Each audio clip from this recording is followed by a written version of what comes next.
What is up, everybody? Welcome back to another episode of Nerding Out. Today we have Matt with us, Hello, hello, hello. I know it's been a bit. and then we also have a newcomer here, Stephanie. Hey, Why don't you tell us a little bit about yourself, Stephanie? I'm Stephanie or Steph. I'm White Mage Delta on all the socials. I have a degree in filmmaking. I am a nerd interested in a wide variety of things, anime, games, etc.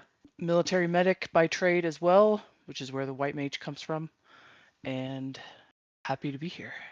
Thank you for joining us. And of course, that actually brings us into the topic here today. Today, we are going to be talking about Daredevil. So, season 2 of Born Again just finished up here. And what a fun little ride that was for the whole season there. But of course, as we know from the Daredevils, both in the Netflix and in the Born Again series, it is very cinematography styled. So it's nice to have somebody who is a specialist in that kind of field to tell us a little bit about what we saw and like why they chose to do that. So first off, like I said, the episodes we had 8 of them this season, and from beginning to end, we were on a lovely wild ride there. We had some more scenes with Bullseye. We had a little bit more with Vanessa in there, which sorry, but there will be spoilers in this episode. Can't help that when you're trying to talk about episodes. So I mean, it's been it. Admittedly, like at time of recording, it's been a few weeks because we've all been very busy, and this is the first time we've had a chance to like really sit down and talk about it. Uh, but yeah, spoiler alert for yeah, everybody. there's going to be some spoilers because things happen, and when things happen, we discuss it.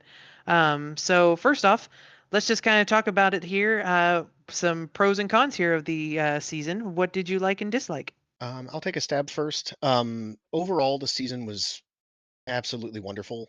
I've seen a lot of discourse online about how like it was it wasn't like engaging a lot of fans, but by the end of it, like definitely by episode 8, I believe that is now officially the or it was at one point officially the highest viewed and highest rated Marvel Studios television episode so far. They definitely paid off a lot of storylines. Bringing the Mayor Fisk storyline to a close.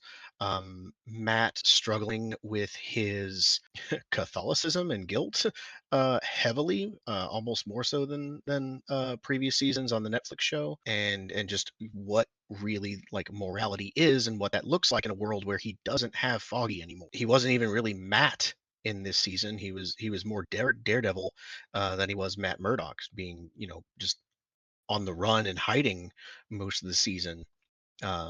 It was nice seeing him and Karen get to kind of be I'm not going to say functioning because they're really not functioning couple in the They're season, but not. being able to be with each other despite the turmoil, despite the stress, despite being on the run constantly.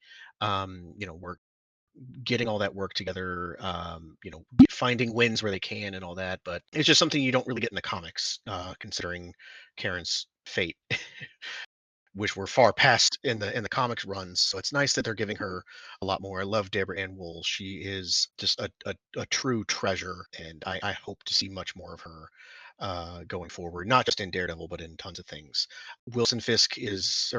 Vincent D'Onofrio as Wilson Fisk is still possibly the best casting Marvel has ever done. Vincent D'Onofrio just nails it, blows everything out of the park.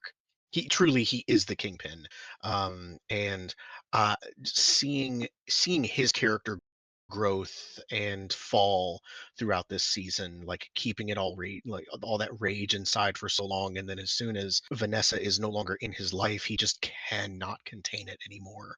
Just truly becoming full Kingpin at that point. Loved it. A lot of great nods towards the comics, including that knee that Daredevil gives to Kingpin's jaw during the penultimate episode fight. Regarding my cons, could have used more Matthew Lillard as the elusive Mr. Charles. Every time he was on scene, he was chewing the scenery so hard, and I could not get enough of it. And I do feel like it got a little messy towards the end. I don't think that they used enough Jessica, especially reintroducing her. She felt more like a cameo in there, which is a shame because I love Kristen Ritter and her as Jessica Jones, but she felt a little out of place. And I as much as she did help during the final battle and all that, she kind of felt like she was just kind of there at the same time. Could have used a little bit more on that, and a little bit with wrapping up with Fisk being exiled from New York. Are they really just letting him get away with all that murder You're right. in the courthouse? It's like we're just gonna let him go off to his own little island, and we're just gonna pretend that none of these bodies are here. Yeah. To be fair, he did agree to the district attorney's, or yeah, was it the district attorney's deal before You know what? That's true. all of those could be processed, I guess. So, I mean, are you gonna stop him? and I wish that they would have had a little bit more like actual, like I know we got the Punisher one shot that happened the week after, and that is a piece of Marvel Studios media. That we can talk about that in another video, but they could have given us a little bit more on like where Frank was, Yeah, like that's them true. talking about like it's a shame Frank is dealing with this, or it's a shame Frank isn't around to help with this, and you get a little bit of it, but it felt like it was more just kind of a throwaway line because John Berthenol was busy filming for Spider-Man, and he couldn't join the season, so Yeah, that is true. I don't know, just the writing fell a little bit in a couple places. I can agree with all that. Right. What about you, Steph? I'll start with my downsides first, and just as a general thing, and I think a lot of Marvel properties have this problem, and a lot of just comic book adaptation properties have this problem. I feel like if I didn't watch the series, the first season and second season with Matt, I think I would have been a little bit lost in some cases because I haven't read the comics. I'm not really super into American comics. I'm more into manga, but so I had zero experience with Daredevil when I started the series. I've only seen Born Again. I haven't watched the original. And the way the show is made is still very accessible. Like I think even if I didn't have that extra bit of context, it would still be enjoyable. But I feel like there's just that extra layer of like just little things that happen and Matt would be like, "Oh, that's how it happens in the comics and then this happens or whatever." Or the fact that Karen isn't around in in the comics. But little things like that. And that's hard to kind of flesh out for a visual medium like that because unlike comic books, stuff on screen has the limitation of time. And the more time you spend on a screen, the more budget you have to put in, the more planning that has to go into it. So it's not always feasible to put all of those references in there that will really fill everyone in on everything, but it's still pretty good. And then and that's just like a general thing. I absolutely enjoyed. I loved it. It was very good. I want more. Jessica Jones showing up at the end. My vibe that I always got from her was like a dark emo, edgy WB, like melodramatic superhero kind of deal. And then she showed up in the show, and that's exactly how she was in Born Again.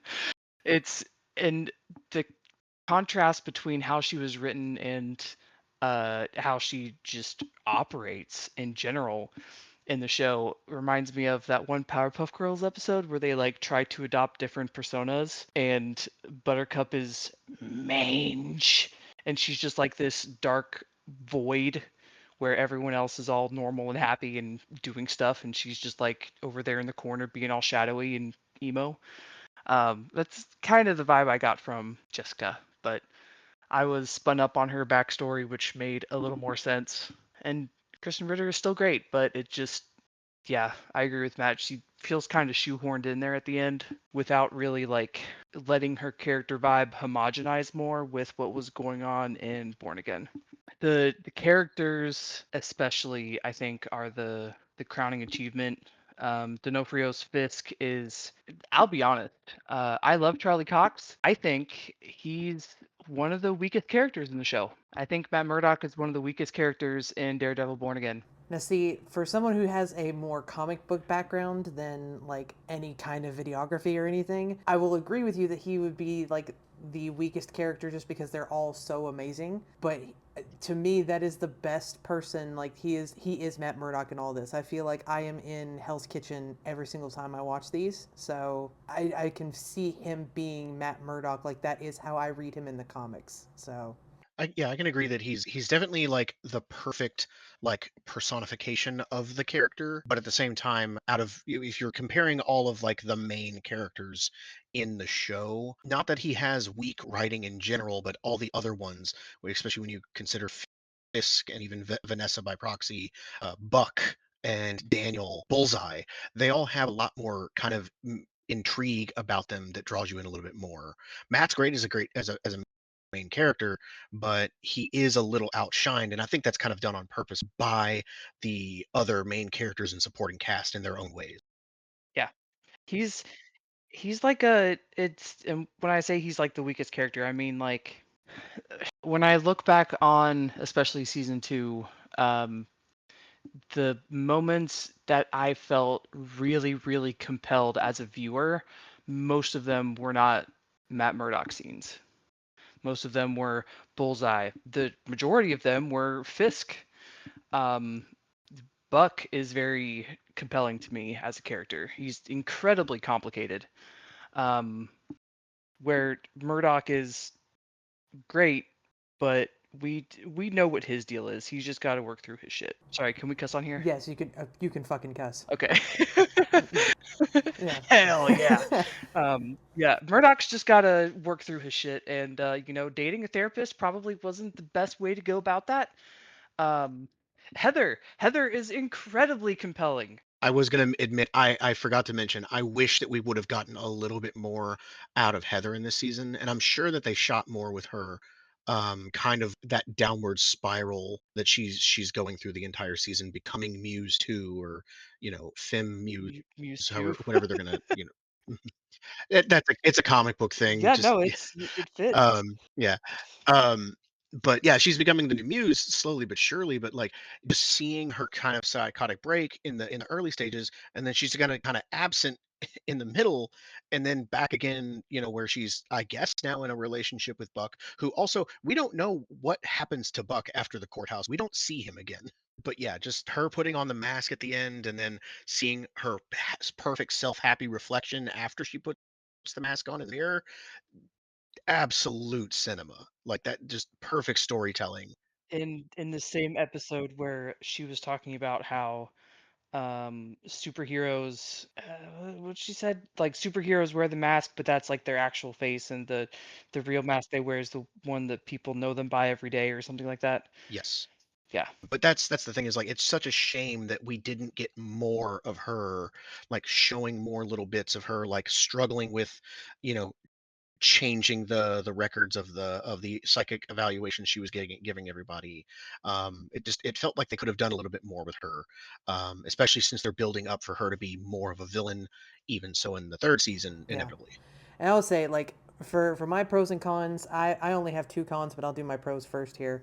I absolutely loved the way that they wrote this. I think my favorite episode is, I think it was number 6, but it was showing, like, the history behind, like, when Fisk met Vanessa and, like, how Buck got into it and Yes. everything like that. I was, like, I understood where everything was going the entire time, but I was on the edge of my seat the entire time. It was like the perfect episode. I think trying to show like Murdoch as more of the Daredevil figure, I thought that was amazing. We did get a little bit more of Karen than what we would normally get in the comics. We see Fisk finally really like going into Fisk as the Kingpin. There was just so many things, like you get to see more of Bullseye and his character. And I will say, like going through, I had to rewatch the first like Netflix series because I was doing my episode on Bullseye and the psychology behind him. And I think I'm pretty sure I blacked out watching the third season of the Netflix series because I didn't remember any of that. And watching that before finishing season 2 of Born Again, one of my cons Bullseye should not have a redemption arc. The man is completely psychotic, and there's no stopping him. Like, he just does things. He kills to kill. He works for people until he doesn't want to work for them anymore. And I thought for a while there we were actually going to do a like one of those things for him, because he's like, I'm one of the good guys. It's like, no, you're not. Shut up. You don't think that at all. He's just a psycho. He is extremely, he's a psycho, but like, but the thing is like in the comics, he does like take on, like, he does do a bit where he is Daredevil at some point, and then he also is Hawkeye for a little bit, Yep, trying to be an that's with Avenger. the Dark Avengers. Right. So like there is that part of him where he just kind of takes on these personas, and he thinks that he is really that person. And even in the comics, like in the show, we have him as Ben Point Dexter, but in the comics, they just call him starts with an L. Dex. Uh, Well, I know they call him Dex. They call him Poindexter. I don't remember what they call him in the original series. Yeah, I can't remember, like when they first started bringing him out, they said that he had a name. I say it in my video, but I can't remember for the life of me right now. But he says that he doesn't have a name. He is just like Bullseye, because that's what he is. That's what he does. The Jessica Jones thing, that was one of my biggest things, is that they were like, oh yeah, well, you've seen the scenes, like, we're gonna have her back, and then they really didn't do anything with her. I felt like she could have had way more in that, especially when they brought up the fact that, like, she comes and goes with her powers and stuff like that. You could have played with that so much. We just kind of let her go, and like, she Yeah. shows up in one episode and then she comes back for another, and that was it. Those are my two big cons. Loved the show, loved everything about it. Jessica Jones should have been in there more, and Bullseye's not a good guy. Don't try and paint him to be. No, I ultimately, just bouncing off of that, I don't think that they're actually painting him as a good guy because clearly he's working for the government again, now, just not under the FBI anymore. Pseudo Thunderbolt. That's scary. I hope to God. I cannot. I want that so Yeah, bad. like Wilson Bethel, sorry. Wilson Bethel is just like the other characters in the show, perfectly cast. He encapsulates what the insanity and psychotic nature of Bullseye perfectly. That charming fucking smile that he gives, That just damn smile. and I personally believe yeah, I personally believe that he does think that he's a good guy because of his fucked up psychosis and perspective on things. Yes, he is ultimately mostly killing bad guys. He doesn't necessarily care about the collateral, but you can tell he's trying a little bit after having those scuffles with Matt and almost dying. But at the same time, he understands that he deserves to die because he is a bad person. It's an incredibly complex, like forces of nature battling inside of his head, and it's wonderful to see it play out, especially because like by the end, like yeah, he's trying to do a good thing, but he's also just adding more chaos because of it. The scene where he takes out the fake bullseye, it's just like amateur. He's like poser. Yeah, that's what it was. Beautiful. And then what's his face, the head of the task force, that has the most punchable face uh, in television. Excellent casting. Yes.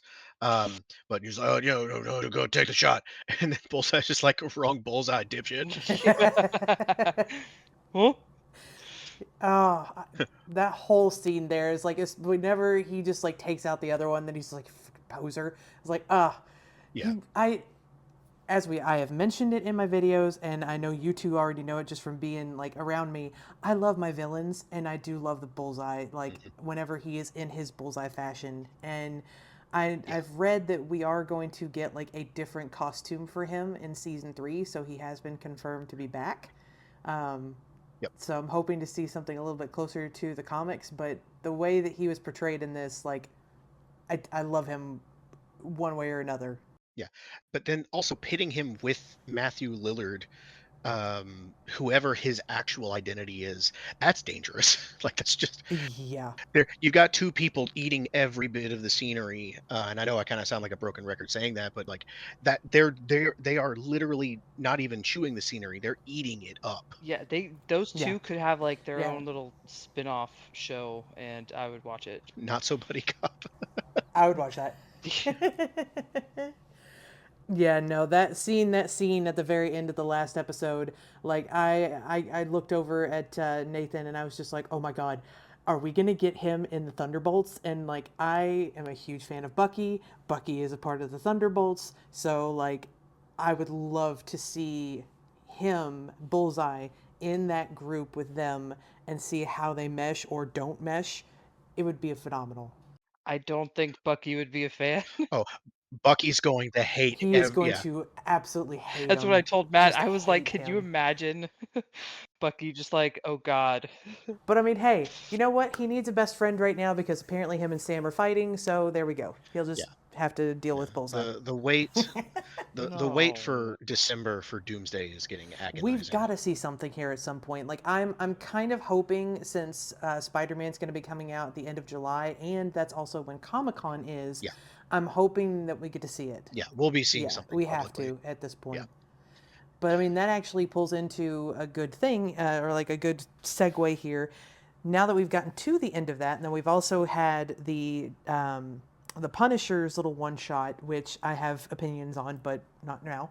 That leads up to Spider-Man, and you know we kind of know it's kind of a given that there's going to be something. Like we've had Daredevil who was in jail at the very end of the season, so like we have that scene in the trailer where he is going to be fighting in a jail with the Hand.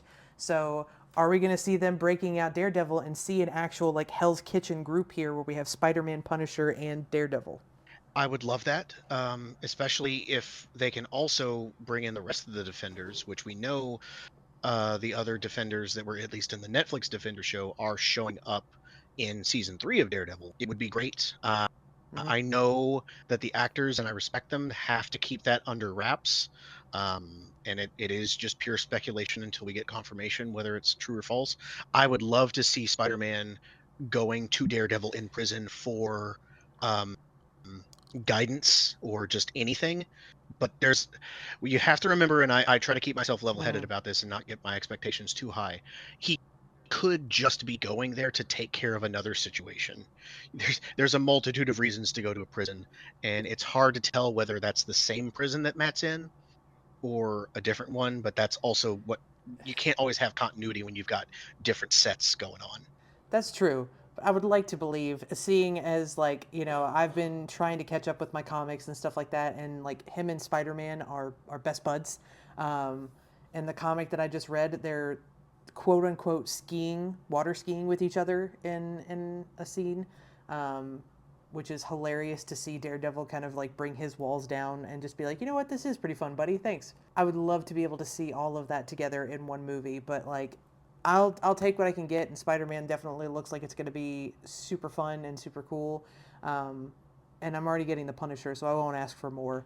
But since we've got a professional here in our chat in regards to videography and all of that, I know that the way that they were doing things and stuff like that can tell a story. So, in your opinion, like, tell us a little bit about like some of the choices that they made, Steph. While it's kind of fresh and I don't want to forget about it, when you were mentioning like some of the flashback episodes in season 2 of Born Again, when that flashback episode started, Matt was like, "Oh, this is like from the from the Netflix show." And I'm like, "Oh, okay." And then we learned it was not it was reshot. They reshot it to look like a completely different show done by a completely different creative team. Mm-hmm. Do you know how hard that is? No, as a matter of fact. Yeah, the care and effort that they took into making sure that those scenes were shot in the style of the Netflix show to keep the visual continuity was extraordinary. I thought I had explained that to Stephanie beforehand, and I may have accidentally left out some details, but I can attest that her reaction to watching that and making that realization that these were new shots just in the style of the old show, her face lit up like a Christmas Yeah, I tree. mean, like, as somebody who's just like who has no idea about any of that stuff, but like editing my videos and stuff, it's so weird to see like the different like resolutions and stuff like that for different scenes, but it's the same show. So like you have the like the widescreen and everything for the main show, and then it goes through and does those little interviews with the people out on the street, and it makes it look like it's an old school like camera and everything. I don't know enough about that stuff to actually appreciate it in its full force, but I can appreciate it as a novice. Yeah, I mean, and truly the having the know-how of how all that stuff works together is really just it's it's like driving a car. If you're like a car enthusiast and there's a car that you really like, maybe one that has like one of those really unique rotary engines and that really hypes you up when you drive it, you're like, "Oh man, it's a rotary engine. This is so cool." If you don't know that it's a rotary engine, it's still a very nice car, and you're like, this is really nice to drive. I like this. So you can enjoy something without knowing exactly how it works. But the little little things, it's I mean, the way season two especially is shot is um if I when I point these out to you, it'd be like, oh yeah. The aspect ratio is one of them. They do a lot of aspect ratio work, especially when Murdoch is using his senses to hone in on something. They use a lot of dolly zooms to make the world around him look much wider and make him look like he's more at the center of the frame, so that it's like as viewers we're watching him focus really hard on a pinpoint that he's trying to find with what he's picking up with his senses. Um, and the letterboxing also changes when that happens to kind of, oh, he's like opening up his hearing more, so the frames get bigger, which makes the frame feel bigger, so it feels like, oh, he's opening up his senses more to what's around him. And color also plays a huge role in this show.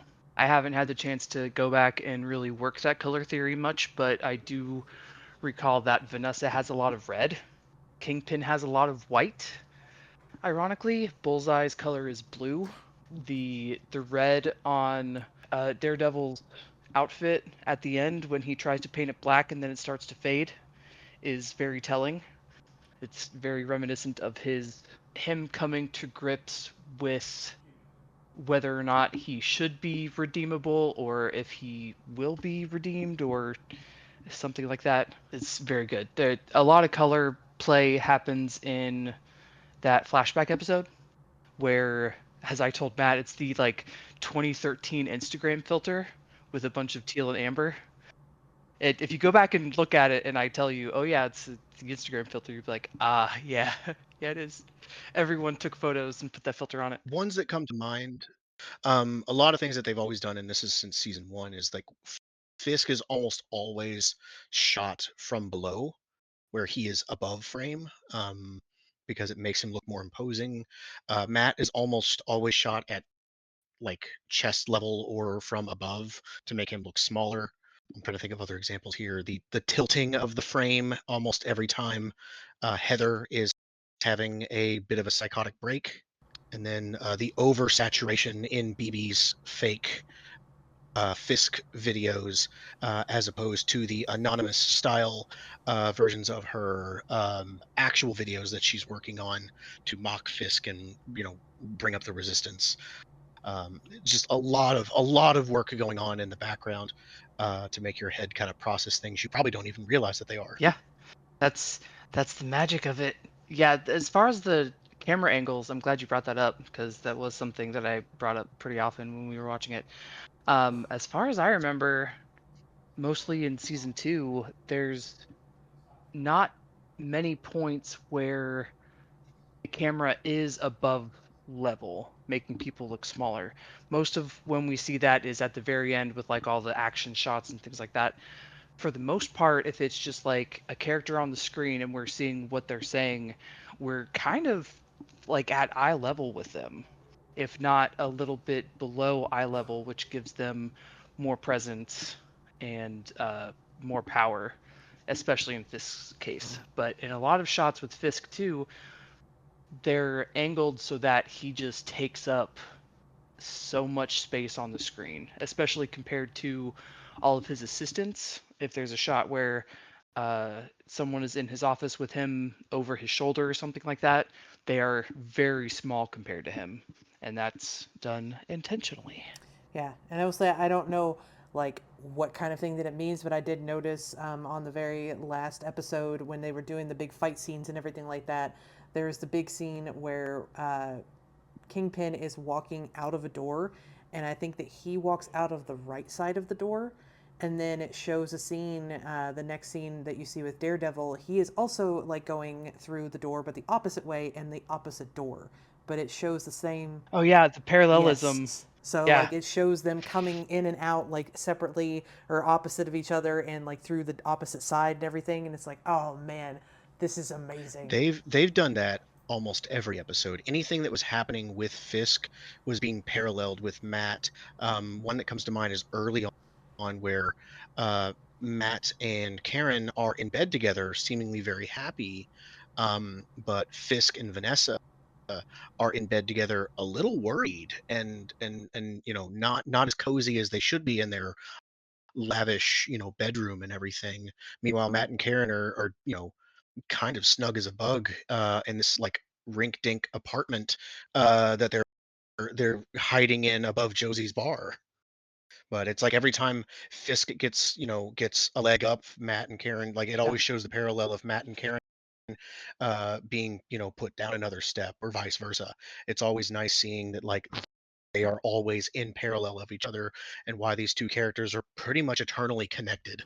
As someone who's read the comics, that's something that I can very much appreciate because like when I first started reading comics, Daredevil was actually one. I saw him first in Civil War, and it confused the hell out of me that there was an actual blind superhero. I was like, how does that work? Like it's my favorite scene too because it's like they're trying to hide who they are. It's Captain America, Hercules, and Daredevil that are sitting in a diner somewhere.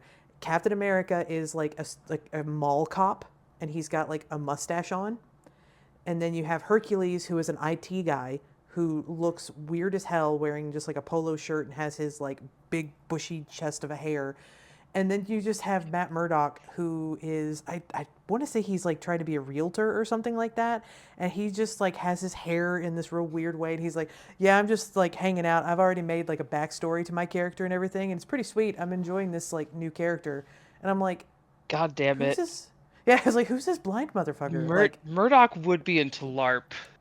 yeah, he was like legit sits there. He's like, I don't know. I've already made like a backstory to my character. I'm trying to like flesh out my character and whatnot, and it feels kind of nice being another person. And I was like, all right, who's this weirdo? And why but do I I love started, him? and yeah, and why do I already love him? It's like Captain America and your weird fake mustache, and then there's this guy. But like, I started reading his comics and stuff, and then when I found out that we were doing a show, I was like, oh, is this gonna be okay? Like, are we? Is Daredevil a loving character enough to actually like do a story for? And it has been my favorite show to date, and I love Bucky, but I would say it even beats out Falcon and Winter Soldier for me, just because it's so well done.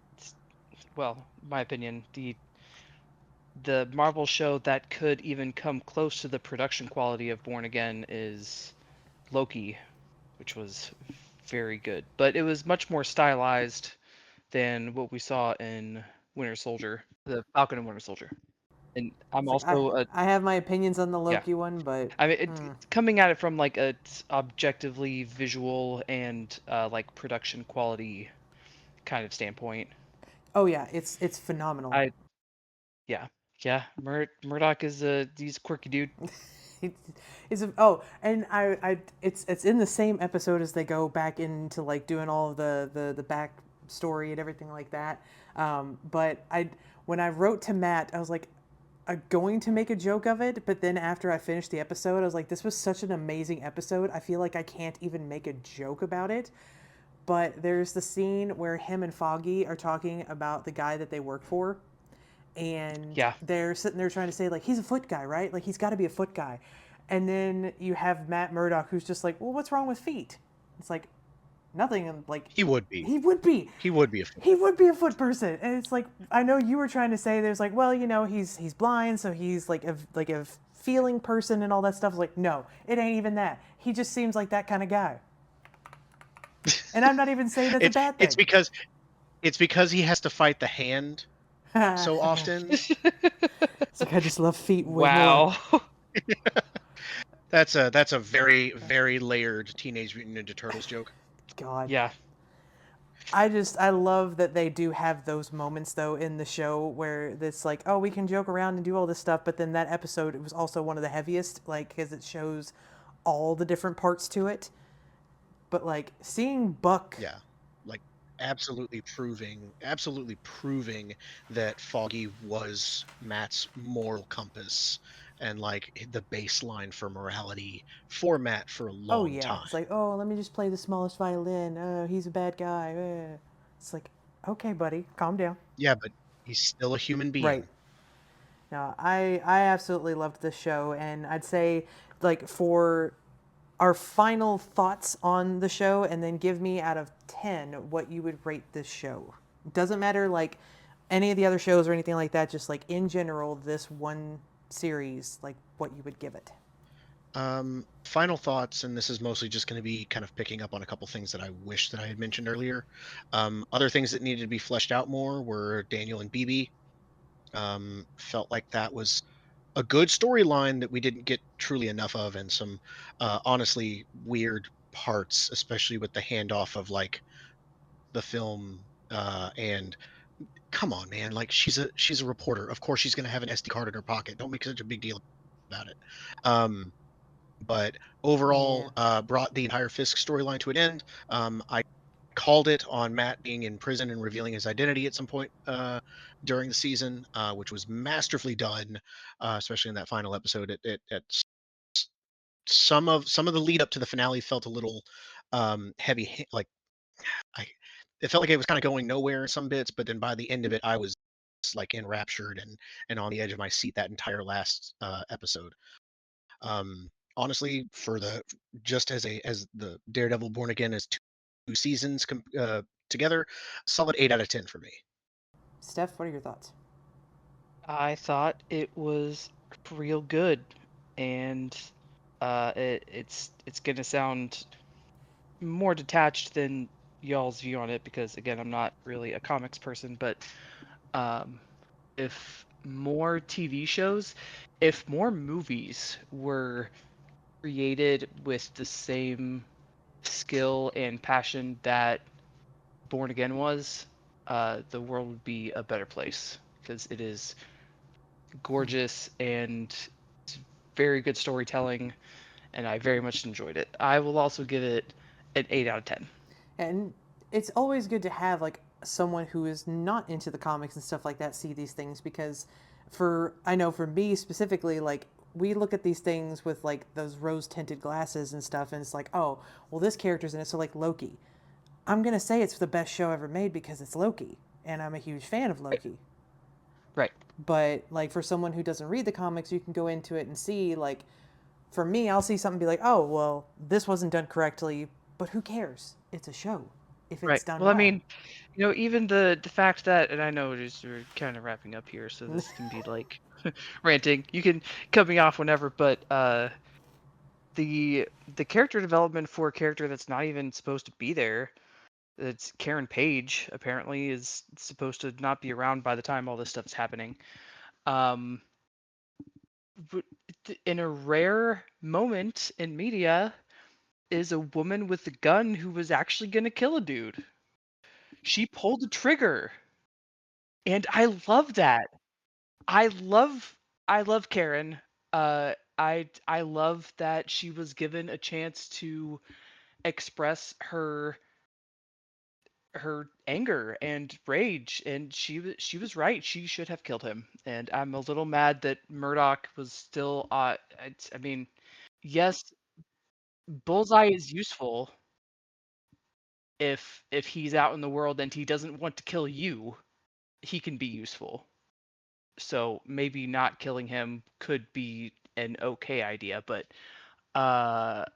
Karen was completely right in what she was feeling, and uh, a lot of other people would end up not being dead if she had done that because Bullseye just kills people. Yeah, I will say I did like that scene where like he wakes up and he's like, "Oh, you thinking about killing me?" She's like, "Probably, yeah, Yeah, yeah, yeah, actually, yes." yeah, yeah, Do it, please. yeah. Into the Yeah, buzzing in my head, I will please. agree. Like I do, and I will say, I said it on the last time that you and I have talked about this, Matt, and I swore up and down that this is going to be the time that Karen Page died. Um, Again, watching the old show, there's in the comics, it's there's the scene where she says goodbye. Yeah, and like I said, I'm pretty In sure the I blacked church. out Yep. watching season 3 because I don't remember any of it. And I saw that and I was like, oh, shit, we already went down that path and it didn't go that way. All right, well, I guess I'm wrong. Yep. So, It's okay. Hey. So many characters had death flags waving for them. The one that hit that I wasn't expecting was Daniel. But I also found out that that was like a last minute kind of like change, mm, like where Buck didn't initially kill him. And I think Daniel was supposed to have taken that bullet for Fisk in the courthouse from Bullseye. But I could be wrong about that aspect of it. But there was some last minute kind of like shuffling around yeah. to make it a little bit more dramatic. Yeah, I will say like I was completely like blacked out for probably the first 3 seasons in Netflix anyway because it also dawned on me rewatching them to get my stuff for the characters, like the breakdowns, that there's the Russians, there's the Chinese, the Japanese, and then there's the random dude that's like the accountant. I had no idea who that dude was. I just thought he was a random dude. He is not a random dude. He is one of the biggest villains in the Daredevil comics. Sure is. I I heard his last name, Owlsley, and I was like, wait, timeout. And then it just dawned on me. I was like, oh my god, I was blacked out the entire time I watched that show, apparently. But going back to this current season series, I absolutely loved it. I love where we're going with it. I love that they're taking these chances and stuff like that with the show. We are R rated, so we can say what we want to.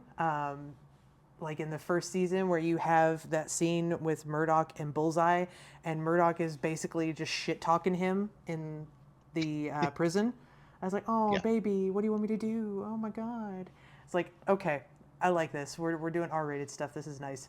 But I'm gonna give it a 9 out of 10 just because like it is one of my passion characters. I do love Daredevil, and it's probably the most happy I've been with a character on the screen with an adaptation. So I'm gonna say 9 out of 10. Yeah. Totally valid. That's gonna wrap up our take on the series of Daredevil Born Again. Can't wait for season 3 to come out. Can't wait to see. Maybe we'll see something with Bullseye a little bit sooner than season 3. I doubt he's going to be in the movies, but you never know. Um, we will see what they do with this. Yeah, I mean, with anything they can do with Doomsday and Secret Wars coming up, they can pull from anything and everything. That's true. And that is a whole nother rant to go through on Doomsday, and I plan on doing that when we get the next trailer. But Oh y'all boy. know I'm a fangirl, and I have characters that I don't talk about a lot because there's not a lot of them out there. Like Nightcrawler and Gambit are my favorite X-Men, and you don't see any of Nightcrawler in anything. So to see him coming back for the movie, oh my god! But that's a whole another video. Yep. And again, I'm thinking we're gonna get that trailer around the Spider-Man or Comic-Con season, which is the end of July. So we will definitely have another episode on that. Another episode that's going to be coming out here soon once I can get my other colleague to stop doing his job and sit down and have some time for little old me. We're going to be talking about the Civil War comics because I have opinions about that, and they're hard, and y'all aren't going to like me, but that's okay. Hey, look, It's a hard that opinion. those were coming out around when I was first getting into comics. And just to clarify, I'm more of a DC Comics guy. I have a Green Lantern tattoo on my right hand, on the middle finger of my right hand. Huge DC Comics guy. But Civil War was kind of going around when I was first getting into comics, so like I have opinions on it too. Yeah. And like if this would not have been an episode like that we're going to be making here in the future if it wasn't for Nathan going through cuz he's trying to start to read comics, and I was like, "Well, you need to read Civil War. Civil War is my favorite one and you need to read it." So he went and did research on like reviews and stuff, and he goes, "Oh, Civil War wasn't that good." And I said, "The fuck do you mean it wasn't that good? Who are you talking to?" And he was like, Internet. "Yeah, the internet. The internet says it got like a 2 out of 10 because of these reasons." And I was like, "Put that one down for an episode because I'm about to rip somebody's ass." So I just want to talk to them. I just want to talk to them. That's Exactly. weird. Like, it's I don't know. The world of comics is so like unknown to me, It's insane. and the fact that people like review stuff we get butthurt about the worst things. just from the little bit that I know, and maybe it's even like the what little reading I've done. I'm not a big reader. I wish I'd read more. Um, for some reason, print media feels much more specific. So if you don't like what you're reading, you can just not read it. And then, yeah. You would think, Um, but and it is not also, that way. I've also just perceived this is that a lot of comics, even with the same characters, are done by different artists, so they look completely different, and that would be very difficult for me personally to keep up with. That is one of Nathan's biggest problems on reading is because we were told to read a specific X-Men comic and they all look like hot garbage. Um, and he is coming from a Marvel Rivals point of view, so he's like, "Why isn't Emma Frost hot?" And I'm like, "Hey, man." Why isn't everybody pretty? It's like, Different yep, it's like times. Emma, she just looks like that. It's okay. But yeah, these are all different episodes that are going to be coming up here eventually. So definitely keep an eye out. I did it. I'm doing a psychological breakdown of Tony Stark first before I put out the Civil War episode because I feel like we need to learn a little bit more. Oh boy. So you can do the MCU version or you can do the comic book version, and I thought that it was very important to do the comic book version so that people understood where I was coming from. So he will be coming out before the Civil War episode.